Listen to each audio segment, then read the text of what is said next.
If you struggle with getting really nervous during matches and you get a lot of anxiety around tennis, then hopefully this video can help you a lot, because I want to explain some of the key things that I did to overcome my problems in that area, because this is something that I used to struggle with massively. When you put me on a singles court, I was a gibbering wreck.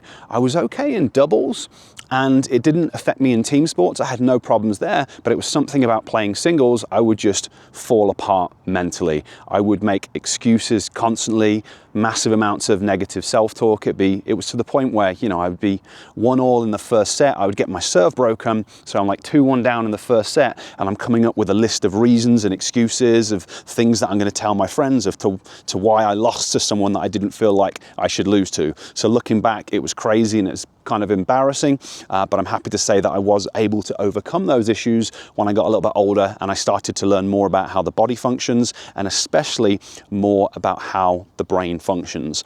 Because when you display that kind of behavior, it basically points you and tells you about function in certain key brain areas. So what I want to do in this video is show you some simple training exercises that you can start to work on to improve the function in parts of the brain that are related to anxiety type behavior. Hopefully you find it helpful. If you do, it'd be great if you give me a thumbs up. And if you haven't subscribed to my channel before, always really helps me out if you could do that as well. So we're going to be doing some exercises that target your vestibular system. This is the balance system in the inner ear. It is extremely important for everything that you do in tennis. So I teach vestibular exercises to help people improve their ball tracking and their movement and their balance. But they are also going to be really important for training parts of the brain related to not being anxious. And this is something that you can research. So if you go into PubMed or Google Scholar and you type in vestibular system and anxiety, it'll come up with a number of different research papers. Now, I'm not going to go into too much detail about why they think that that is, but the way that you want to think about it is our brain just cares about safety and survival.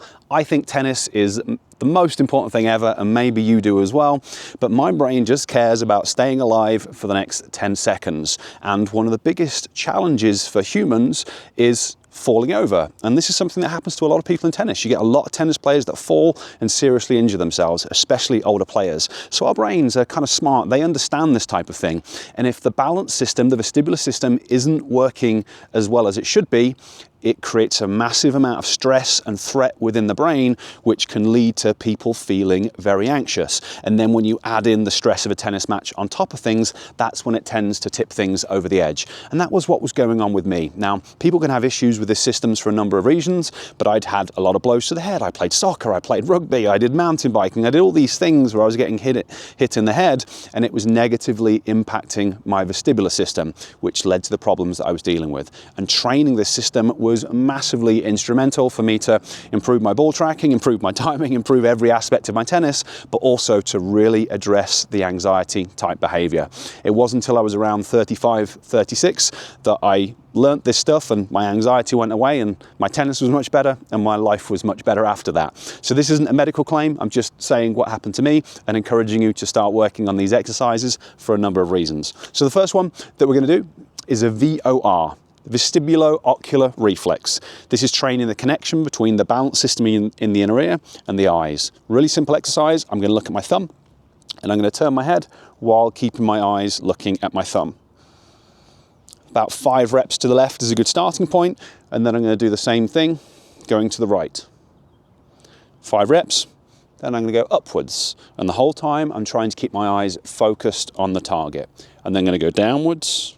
Again, 5 reps, up and left, up and right, down and left, down and right. So I'm going to do that VOR exercise in 8 different directions, and that's going to be a good kind of foundational training exercise. Now, when you're doing this, if you do have problems with your balance system like I did, it's possible that you can feel a little bit lightheaded or dizzy or nauseous, and that tells you that you need to train this system. But just make sure that you're safe and sensible in the way that you do it. Don't make yourself feel awful, just kind of build it up gradually over time if you do have problems. But that's exercise 1. Exercise 2, very similar.